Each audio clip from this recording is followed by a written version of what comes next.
Crews were out in force this week repairing downed power lines after roughly 4,000 people lost electricity due to Tuesday's violent storms. The storms brought flooding, straight-line winds reaching speeds of 85 miles per hour, softball-sized hail, and tornadoes. On Wednesday, Governor Mary Fallin declared a state of emergency for the 35 counties pummeled by the intense weather. I spoke with Oklahoma Insurance Commissioner John Doak about the process of dealing with the damage and making insurance claims. Commissioner Doak, recent storms that brought high winds and hail across a large portion of the state left behind a lot of damage. How many claims are you expecting? Yes, sir. We're seeing initial reports, Dick, that are coming in from over 35 counties have the numbers, and we know that there's approximately 10,000 with probably estimated close to 20 to 25,000 once we're all through here in the next few days probably. What should people do as they prepare to file their insurance claims? Well, the first couple of steps that they should go through is, one, make sure that they contact their insurance agent or licensed insurance agent or broker and get the proper forms filled out, and then begin the claims process to make sure that the insurance company is going to give them the best direction on which companies, maybe preferred vendors, arrangements that they already have in place, which many of them do in emergency situations, to get their homes back repaired quickly. But the best thing is protect their property, make contact with their licensed insurance agent or broker, and then begin to move through the process. But protect the property that's damaged the best they can in this circumstance. In terms of documents and photographs, what do insurance agents and adjusters need?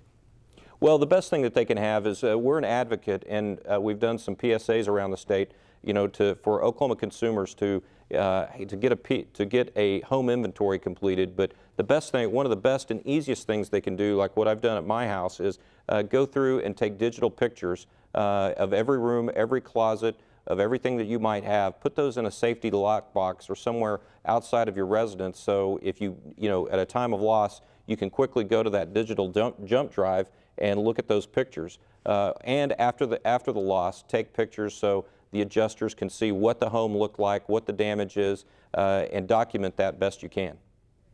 What should people with damaged cars do? There have been a lot of broken windows in cars in Oklahoma in the last few days. Absolutely, and that's going to be pretty problematic because there's only limited, the glass repair folks are coming in really from all over the state, all over the country. There's been some moratoriums put on price gouging related to glass and other things that have happened by the governor's order and the attorney general. But some of that is going to take its time. You need to tape up your windows and again, secure your vehicle to the best of your ability to prevent further damage, because that would be covered under your comprehensive part of your auto policy. So that's going to be very challenging with the amount of glass damage that we have around the state, to be able to get windshields, side windows fixed, sunroofs that have been damaged with hail completely through them, as we've seen. So it's going to be very challenging, but these mobile glass units, we suspect, will be coming in, and there'll be a process to go through for that. How should homeowners handle contractors who come into their neighborhoods? Well, one of the best things for a contractor is, again, working with your licensed insurance agent or broker is the first thing, because they're going to know the contractors. They're going to have some possibly pre-approved list, or if you're working with a contractor that's not on those lists, make sure that you check their insurance. And even with a roofing contractor, for example, you can go to our Oklahoma Insurance Department website, oid.ok.gov, and look at roofing contractors, and you can see those that are licensed with the Contractors Board.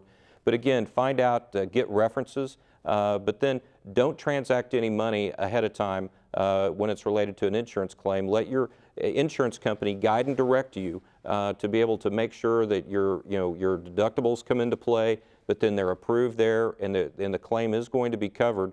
But work with them. It's always in a consumer's best interest to get a few additional estimates. But again, checking references and also getting copies of insurance documents from a contractor is always a very good thing, Dick.